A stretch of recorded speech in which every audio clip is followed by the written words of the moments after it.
Hello, this is Talking Europe. It's been 10 years since British voters made the momentous decision to leave the European Union. The EU referendum led to a profound transformation of British politics, which was obvious again in the recent local elections, where Reform UK, the successor to the Brexit party, made sweeping gains. And we can see from the latest infighting in the ruling Labour Party that however much British politicians say that it's time to focus on other things, Brexit simply won't go away. But if the UK hasn't truly moved on, what about the UK's former partner in this divorce, the EU? And what does Brussels think when the British government talks about rebuilding this relationship? We're going to talk to two MEPs who are both bureau members of the European Parliament's delegation to the EU-UK Parliamentary Partnership Assembly. The Mika Aaltola, a Finnish MEP from the European People's Party.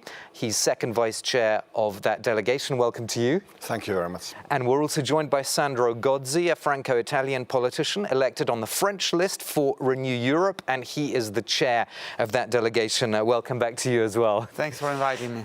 So, Sandro, when we see that the UK has gone through 6 prime ministers in the last 10 years, if we count David Cameron, this is quite crazy, isn't it? And it all has something to do with Brexit. Yeah, it reminds me of the Italian Fourth Republic. Even in Italy now, the government are much more stable.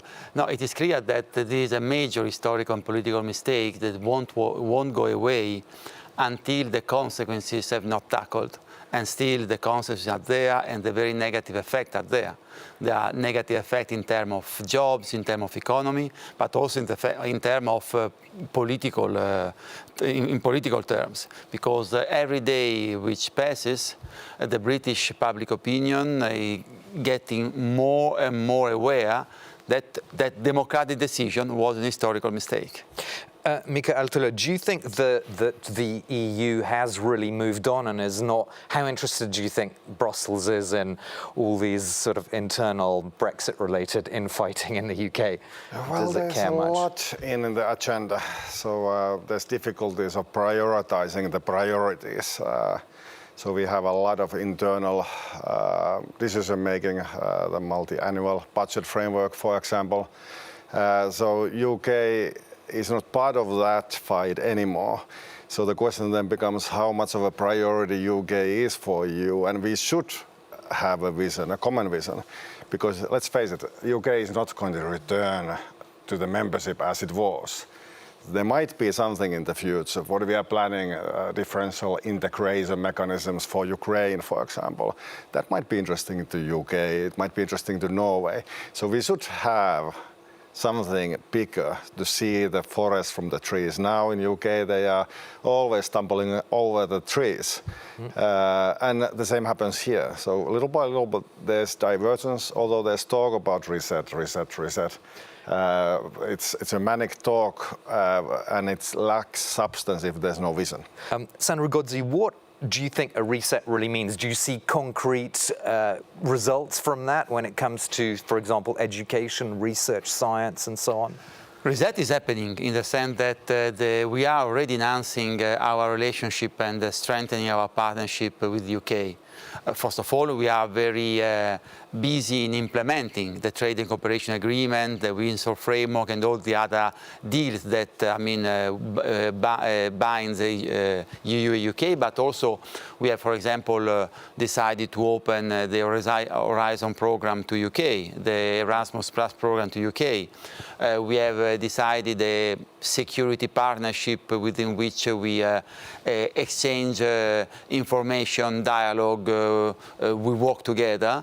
And now, ahead of the next summit, which should be mid-July, we are working on how to make trade more easier, for example, by simplifying the standard in the sanitary or phytosanitary sector, like to converge the emission trading scheme. There are many things that we are doing.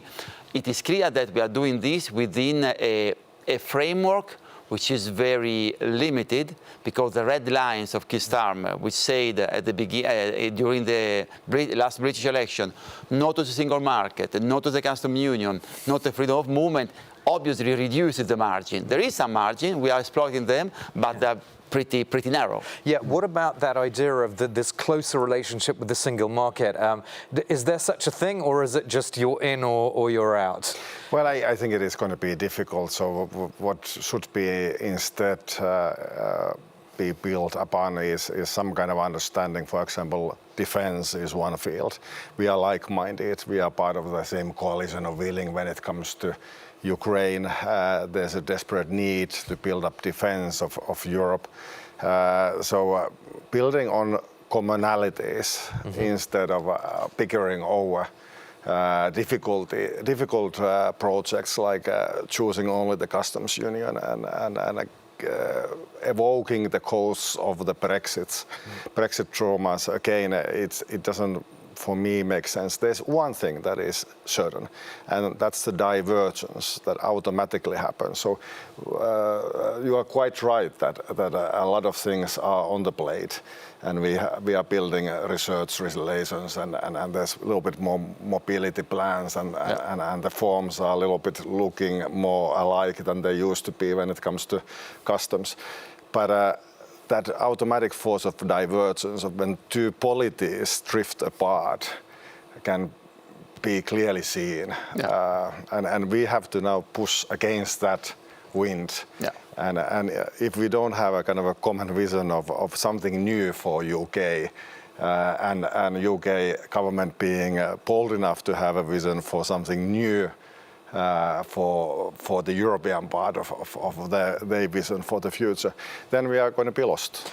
You mentioned traumas. I wanted to get onto that because, of course, there have been some traumatic consequences for Europeans that stayed in the UK and vice versa for Brits in the EU. And you both received a letter, or your delegation last year, from civil society called the 3 Million. So this represents the UK citizens in Europe. And they talked about breaches in the implementation of the withdrawal agreement. That's the agreement that was signed between the UK and the EU.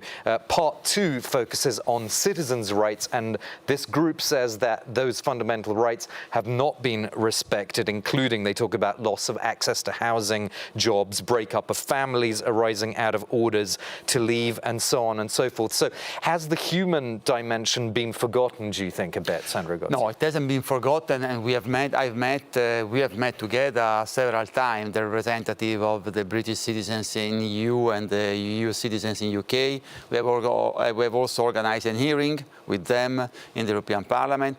Overall, the implementation is not bad, but there are some cases where there are obstacles, there are bureaucratic resistances, there are bad implementation of the agreement, and that cannot happen, because even one right which is violated is one violation too much. So on both, we are pushing a lot on the Commission to monitor on the Member State, and we always raise this issue with the UK government to safeguard the right of EU citizens in UK. But certainly the human dimension is something which has been dramatically affected by Brexit.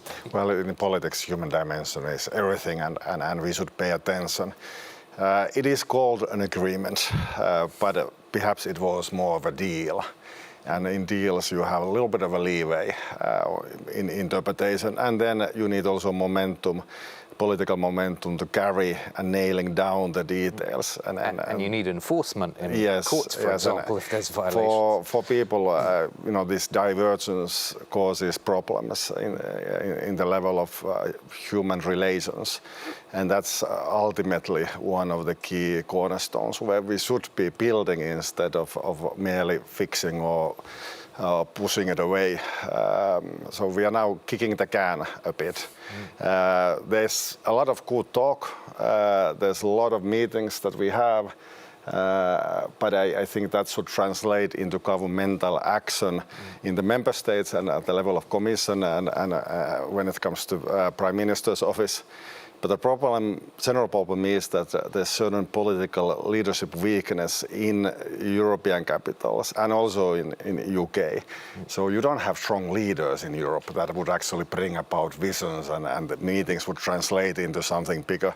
That's a big obstacle that we are facing. It goes back to what you said at the beginning. It's just not a priority mentally for a lot of leaders. Too many priorities. Too many priorities. Just on one sort of final dimension, we have YouGov data from the UK from the end of May, which suggests that 56% of Britons would support rejoining the EU and 70% want a closer relationship with the single market and customs union. But Sandro Gozzi, what do you think of that? And is there any appetite at all in the EU for restarting talks, considering that perhaps the next UK government could be led by Nigel Farage? So any negotiations could just, go on forever or stop or restart. I mean, it could be a complete mess again, couldn't it? We are ready. We are ready to. We are open to discuss our common future with UK, and it depends on UK, not on us. But looking at those figures of the public opinion poll you gave, I think there is one major mistake that the mainstream political parties in UK have done, not during Brexit but after Brexit. They have to present the bill to Mr. Disaster, and Mr. Disaster is Nigel Farage. Nigel Farage had promised £350 million more per week for the national health system. Where is the money? He has promised to lower the illegal migration. The illegal migration is higher in the UK today.